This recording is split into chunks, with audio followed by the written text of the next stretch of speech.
할렐루야. 3월 셋째 주일이고 종료주일입니다. 오늘을 종료주일이라고 부르는 이유는 예수님이 예루살렘에 입성할 때 무리들이 종려나무 가지를 흔들면서 우리 주님을 찬송했기 때문에 그렇습니다. 그리고 주님은 고난의 여정을 지나신 이후에 십자가에 못 박혀 죽으시고 사흘 만에 부활을 하셨습니다. 이처럼 고난이 없는 부활은 없다는 겁니다. 그래서 우리가 한 주간 동안 주님의 고난에 동참하고 주님의 고난에 함께함으로써 주님의 부활의 감격과 기쁨을 누릴 수 있는 믿음의 자녀들이 되기를 소망합니다. 그래서 오늘은 종료주일에 맞춰서 당시의 의원이었던 누가의 복음을 통하여 예수님이 예루살렘에 입성하실 때 왜 나귀를 타셨는지, 또한 예루살렘에 입성할 때 주변 사람들의 반응은 어떠했는지를 우리들이 묵상하면서 우리들의 삶에 적용하고 우리들의 삶에 순종의 역사가 일어나기를 간절히 소망합니다. 예수님이 예루살렘에 입성하시면서 28절에 보면 뭐라고 합니까? 이 말씀을 하시고 예루살렘을 향하여 앞서서 가시더라고 하고 있습니다. 그럼 우리는 도대체 예수님이 어떤 말씀을 하시고 가셨을까? 바로 27절에 보면 예수님이 하신 말씀이 나오고 있죠. 예수님은 은 10문화의 비유를 말씀하시고 오늘 27절 마지막 절에 그렇게 말합니다. 내가 왕됨을 원하지 아니하던 저 원수들을 이리로 끌어다가 내 앞에서 죽이라고 하셨습니다. 오늘 본문을 앞절과 연결하면 앞뒤가 맞지 않아요. 왜 그렇습니까? 예수님은 비유를 통하여 본인이 왕이 되면 자기가 왕됨을 원치 않는 사람들을 다 죽인다고 말씀하셨습니다. 그런데 예수님이 예루살렘에 들어가시는 길은 십자가에 죽으러 가시는 길입니다. 아니, 예수님이 왕이 되셔서 원수들을 심판해야 되는데 오히려 예루살렘에 입성하여 십자가에 죽으러 가시기 때문에 앞뒤가 맞지 않는 거예요. 뭔가 뒤바뀐 느낌이 됩니다. 그러나 성경은 1.1획도 오류가 없고 성경은 완전하고 무하기 때문에 이렇게 앞뒤가 맞지 않을 리가 없는데, 그렇기 때문에 오늘 이렇게 앞뒤가 맞지 않는 것 속에 오히려 하나님께서 우리에게 전달하고자 하는 아주 귀한 메시지가 담겨져 있다는 겁니다. 어떤 메시지가 담겨져 있을까요? 예수님은 하늘의 왕과 세상의 왕이 가는 길이 서로 다르다는 것을 보여주고 있습니다. 세상의 왕은 자신의 권력과 자신의 권세를 이용하여 어떻게 됩니까? 원수들을 심판하고 원수들을 죽이고 원수들을 정복하려고 합니다. 그러나 하늘의 왕이 되신 예수님은 자신의 권세와 자신의 힘을 내려놓고 오히려 죽으심으로 원수들을 심판하신다는 겁니다. 이처럼 하늘의 법칙과 세상의 법칙은 충돌하고 서로 대립하는 거예요. 어떻게든지 세상의 법칙은 자신의 강함을 이용하여 상대방을 제압하고 상대방을 이겨야 하는 겁니다. 그러나 하늘의 법칙은 뭡니까? 자신의 힘을 내놓고 져주는 거예요. 양보하는 거예요. 배려해 주는 거예요.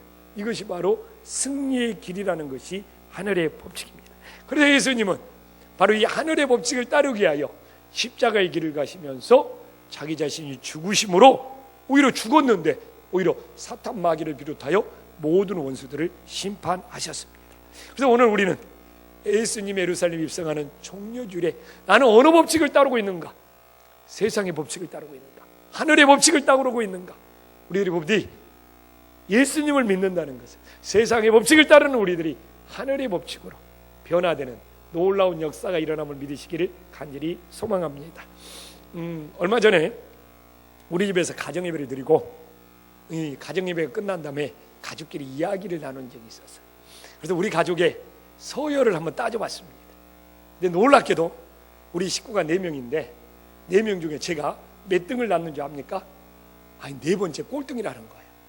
그리고 정말 그나마 애완견을 안 키워서 내가 4등이 났지, 애완견 키웠으면 나는 틀림없이 5등이 났을 거다. 뭐 그래요. 근데 또 놀라운 사실은 뭐냐? 그럼 1, 2, 3등이 누구냐 물어보니까 3명이 공동 1위래요. 나만 굉장히 왕따 당하는 느낌이 들고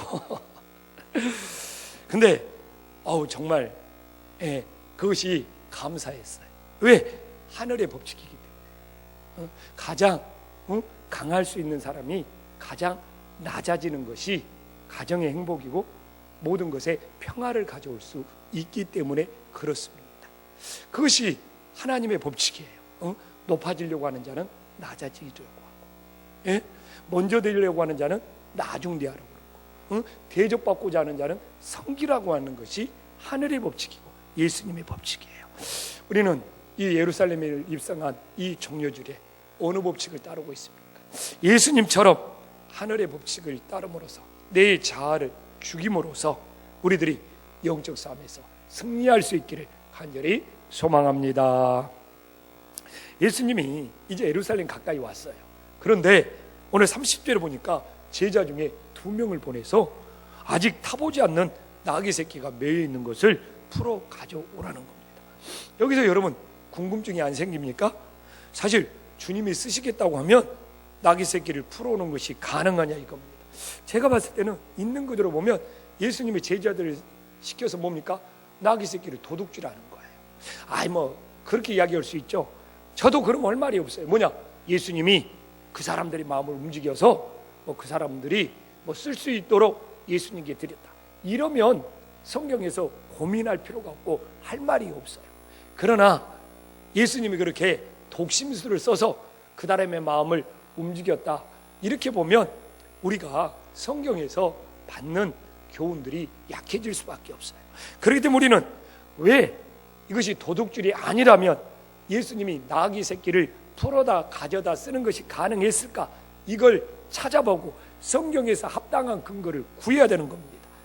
여러분 레위기 27장 26절에 보면 그 이야기가 나옵니다. 어떤 이야기가 나오냐?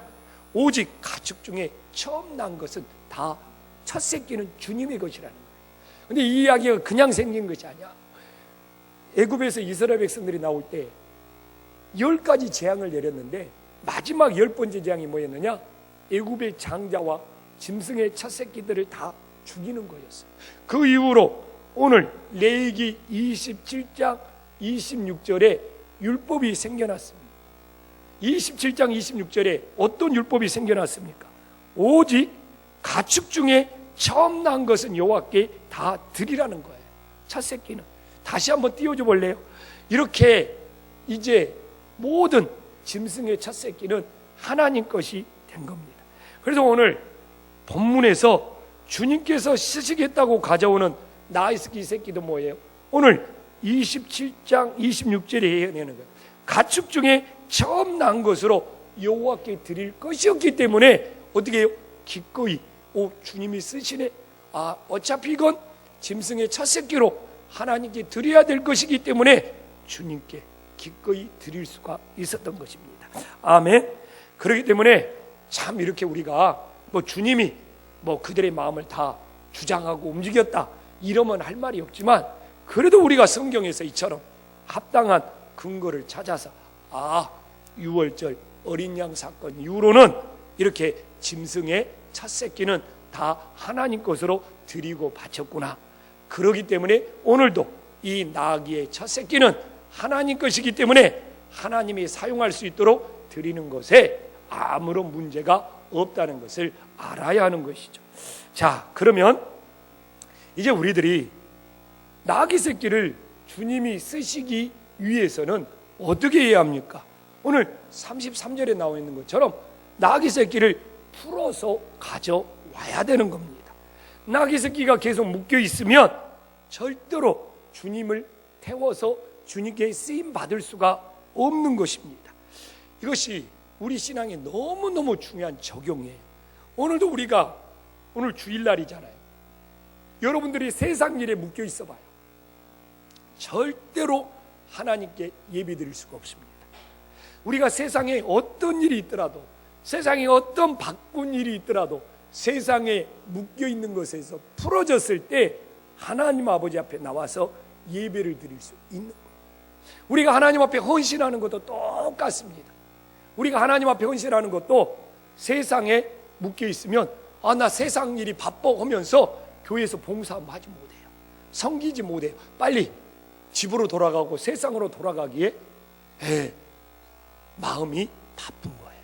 그래서 주일날만큼은 여러분들이 세상에 묶여있지 마시고 세상에 풀어져서 주일날만큼은 여러분들의 삶을 하나님이 쓰실 수 있도록 드리는 믿음이 될 수 있기를 간절히 소망합니다. 이것이 이 믿음이고 영적인 싸움인 거예요. 그래서 우리 김포안식교회가 정말 여러분들이 좋은 믿음을 갖기 위해서는 세상에서 주일날만큼은 세상 일에 매이거나 묶이거나 끌려가면 안 돼요. 주님께, 주님 이 주일만큼은 주님이 쓰시옵소서. 그러면서 세상 것에서 풀어지고 하나님께 사용할 수 있도록 드리는 인생들이 되기를 간절히 소망합니다. 그러면 이제 왜 예수님이 나귀의 첫 새끼를 타셨습니까? 우리는 스가랴 9장 9절에 나온 말씀을 끊임없이 우리는 묵상을 해왔습니다. 오늘 봤지만 예수님이 중간부터 읽으면 보라 내 왕이 내게 임하시나니 그는 공의로우시며 구원을 베푸시며 겸손하여 나귀를 타시나니 나귀의 작은 것 곧 나귀 새끼라, 이렇게 스가랴 선지자가 예언을 했어요. 그래서 우리는 이 말씀을 가지고 세 가지를 이야기합니다. 예수님이 나귀 새끼를 타신 이유는 첫 번째는 예수님이 겸손하시기 때문에, 두 번째는 예수님이 이처럼 구약에 서신 말씀을 성취하시기 위해서, 또한 세 번째는 예수님은 말을 타고 전쟁으로 오신 것이 아니라 평화의 왕으로 오셨다고 말하고 있습니다. 여러분, 이건 예수님의 입장에서 충분히 설명을 하고 있는 거예요. 예수님은 진짜 겸손하셔요. 예수님은 평화의 왕이셔요. 예수님은 하나님이 하신 말씀을 하나도 땅에 떨어뜨리지 아니하고 다 성취하시는 분이에요. 너무 당연해. 너무 당연하다 보니까 우리 마음에 울림이 없어요. 어떻게 하면 좋지? 묵상하고 찾아보니까 이걸 한번 나귀의 입장에서 바라봐야 되겠다. 나귀의 입장에서 보니까 너무 은혜가 되는 거예요. 왜 은혜가 되느냐? 오늘 30절에 지금 이 나귀 새끼는 아직 아무도 타보지 않는 나귀 새끼라는 거예요. 아직 아무도 타보지 않는 나귀 새끼는 뭡니까? 경험이 전혀 없다는 거예요. 우리들이 자기 경험이 많은 사람은 절대로 누구 의지 안 해. 자기 경험대로 올라오고 그러지. 근데 이 나귀 새끼는 자기 경험이 하나도 없습니다. 그러니까 어떻게 됐냐? 정말 자기를 태우는 주님만을 의지하는 거예요. 그래서 신앙생활하면서 은혜를 나누는 것은 참 좋아요. 내가 하나님 앞에 이렇게 은혜를 받아. 그러나 세상 경험들을 막 나누는 사람들은 자기 자랑이고 주님을 의지하지 않는 것이 될 수 있어. 그래서 우리는 어떻게 해야 되느냐? 끊임없이 내가 가진 세상 경험들을 내려놓고 오직 주님을 의지하는 믿음이 될 수 있기를 간절히 소망합니다. 또한 아직 아무도 태우지 않는 나귀 새끼는 뭡니까? 예루살렘으로 가는 길이 처음 가는 길이었습니다. 여러분, 처음 가는 길은 인도해 줄 사람이 필요한 거예요. 저도 늘 여러분들에게 말하지만 저는 길치예요, 길치. 어디 뭐 길치뿐만 그런 줄 압니까? 또 노래 부르면 저는 또 이렇게 음치고 박치예요. 참, 그래서 최고로 목사가 부러워. 최고로 목사는 어떻게 그렇게 절대 음감일까? 제가 이렇게 박치고 음치다 보니까. 근데 제가 길치잖아요. 그래서 우리 아내랑 운전을 교대로 하고 갑니다. 참 우리 아내가 운전을 잘해서 좋아.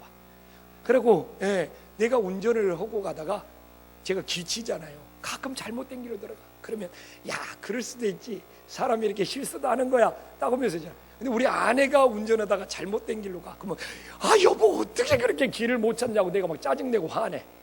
참 사람 마음이 이렇게 간사해요. 자기가 할 때는 다 좋은 거고 다 사랑이고 남이 오면 다 불륜이고 잘못된 거야. 이렇게 사람이 이기적이에요. 그런데 이처럼 처음 가는 길은 정말 인도해 줄 분이 필요한 거예요. 그렇게 되면 나귀는 주님이 인도해 주는 대로 따라갈 수밖에 없는 거예요. 그래서 오늘도 신앙은 익숙해지면 안 돼. 이 예배가 익숙해지면 딴 생각하고 있어. 이 예배가 익숙해지면 주님에게 인도함을 구하지 않아. 그래서 항상 처음으로 돌아가야 돼. 이 예배도 처음 드리는 것이고 찬양을 인도할 때도 내가 처음 부르는 것처럼 그럴 때는 떨리고 얼마나 주님께 기도하고 주님을 의지해요. 그래서 나귀처럼 항상 처음으로 돌아가서 주님께 인도함을 받을 수 있기를 간절히 소망합니다. 또 이 나귀 새끼는 아직 아무도 태워보지 않는 나귀 새끼는 지금 주님을 처음으로 태우고 있어요. 이 말에 관련된 이 말에 관련된 말이나 낙이나 닭, 이것은 제일 처음 타는 주인이 어떻게 길들이냐에 따라서 그대로 되는 거예요. 그래서 말도 뛸 때 주인이 탁 타가지고 이 말을 어떻게 길들이냐, 나귀도 똑같아요. 그렇기 때문에 이 나귀는 처음으로 태운 분이 주님이에요. 그렇기 때문에 주님의 방식대로 길들여지는 거예요. 얼마나 좋습니까? 근데 우리들이 참 세상에 길들여지면 신앙생활이 너무너무 힘들어. 여기서 새벽에, 다음 주가 고난주간인데 새벽에 나올 사람들이 누가 있어요? 다 물어보면 자기는 올빼미족이라는 거예요. 자기는 야행성이라는 거예요. 태어날 때부터 그런 것이 아니에요. 왜? 그렇게 생활의 방식으로 길들여져 있어. 그러니까 새벽에 못 일어나는 거예요. 타고나부터 그런 사람 없어요. 근데 저는 어렸을 때부터 새벽에 일찍 일어나도록 길들여졌어요. 이것이 예수님을 믿으니까 너무 좋아. 왜? 새벽을 깨워 하나님 앞에 길들여지는 것이 어떻게 보면 내 삶에 아주 좋은, 예수님을 태우고 살아가는 하나님의 아주 좋은 방법이 되는 거예요. 그래서 저는 목사님 새벽 기도가 굉장히 힘들겠습니다. 그렇게 힘들지 않아요. 왜? 새벽에 일찍 일어나는 것이 참 저에게는 잘 길들여져 있어요. 그리고 교회가 아닌 다른 곳에 가서 잠을 잘지라도 꼭 새벽 기도 시간이 되면 깨어나서 일어나죠. 그곳이 저에게는 이제 기도의 자리가 되는 거죠. 그래서 우리가 새벽을 깨우면 자기는 그 스타일이 아니라 굉장히 힘들 것 같다고 그러는데 자기의 삶이 그렇게 길들여졌기 때문에 그러는 거예요. 그래서 오늘 우리는 주님을 내 등에 태우고 주님의 방식대로 길들여지는 것이 신앙생활을 은혜롭게 할 수 있는 거예요. 세상 방식에 길들여지면 길들여질수록 하나님의 방법을 따르는 것이 힘들어요. 예배 시간이 긴 것도 힘들고 그냥 말씀 읽으라는 것도 힘들고. 왜? 그것을 따를 수가 없기 때문에.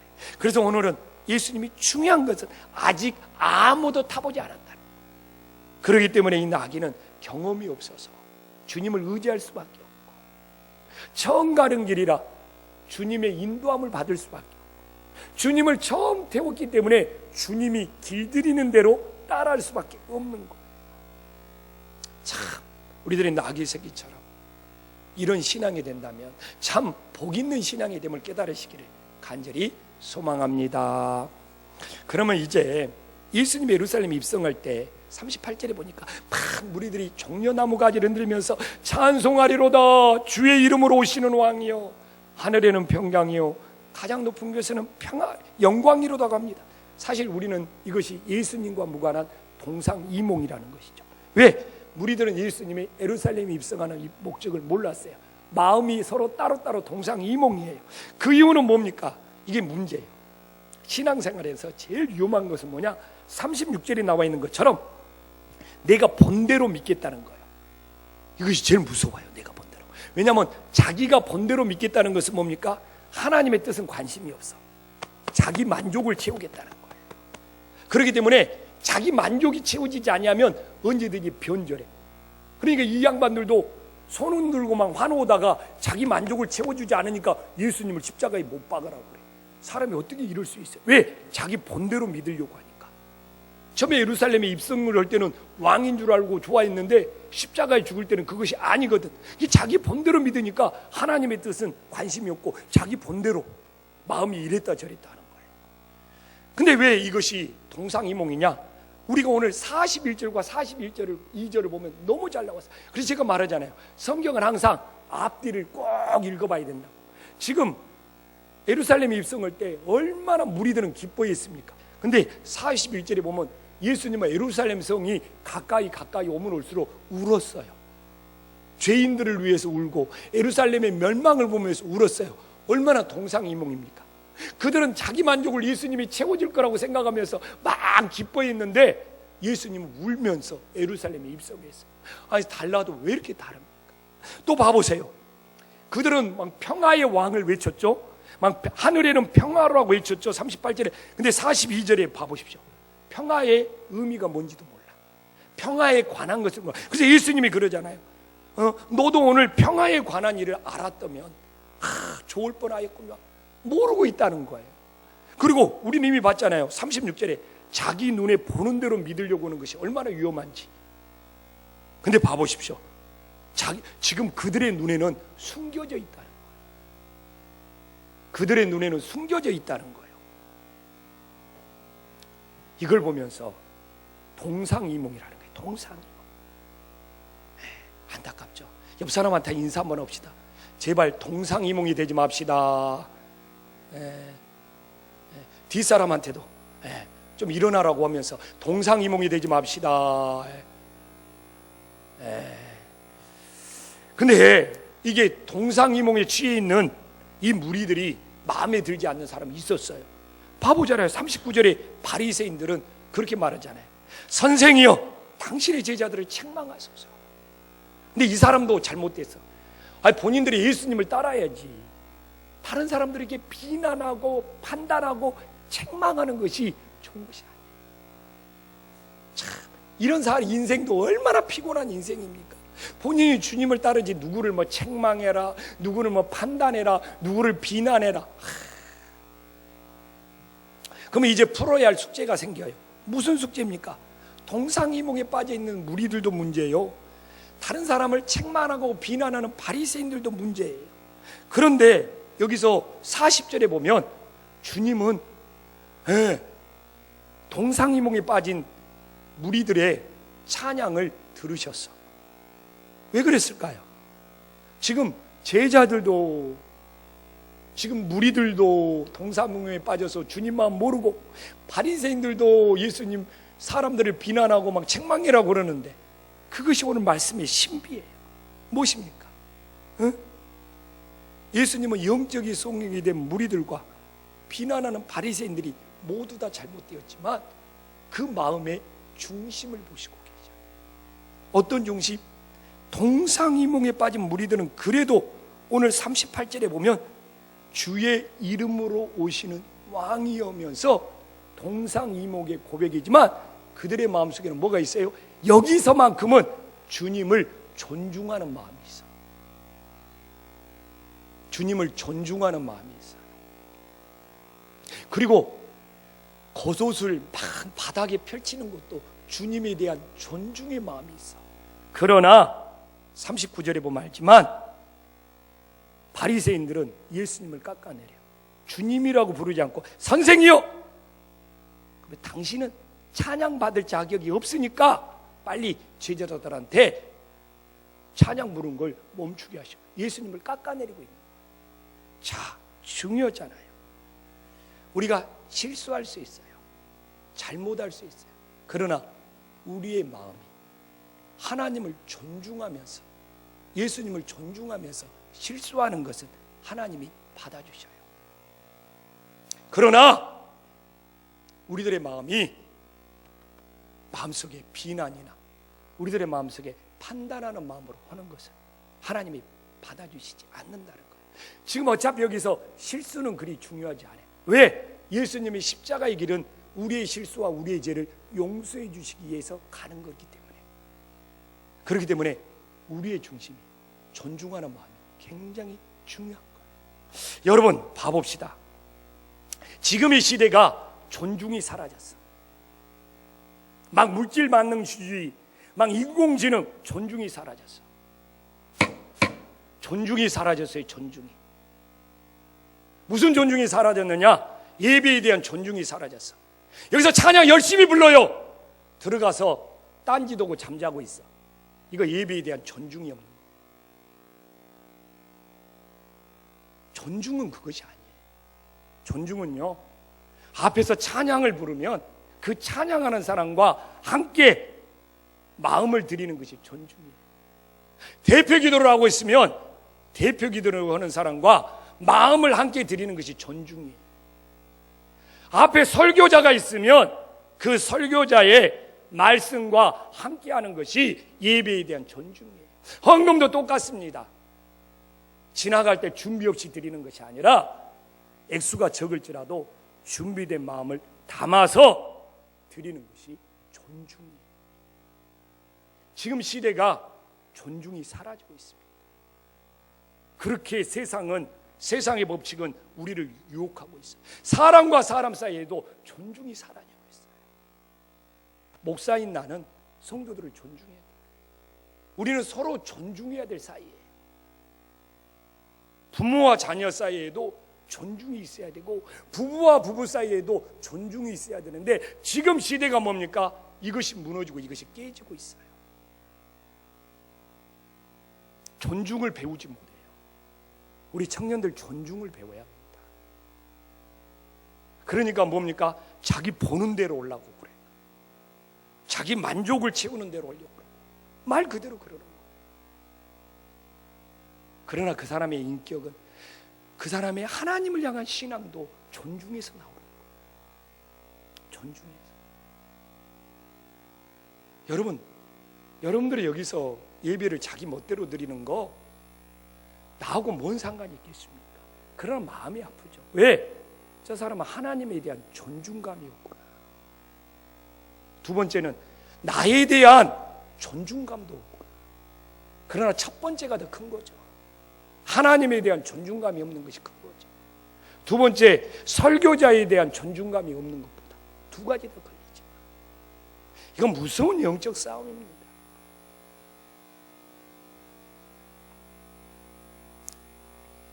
우리들은 하나님을 존중해야 되고 서로를 존중해야 돼요.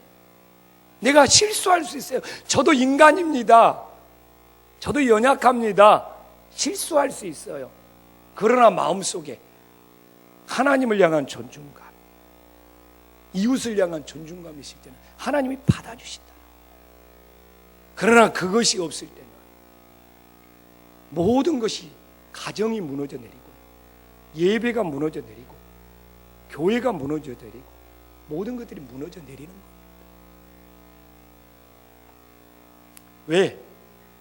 제가 말했잖아요. 예수님을 내 주인으로 태우고 그분께 길들여져야 되는데 그것이 없어요. 세상에 다 길들여져 있어요. 그러니까 교회에 와서도 예배를 드리면서도 하나님에 대한 존중감이 없는 거예요.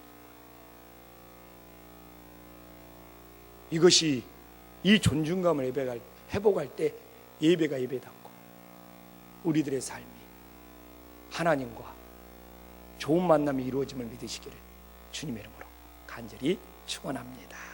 기도하겠습니다.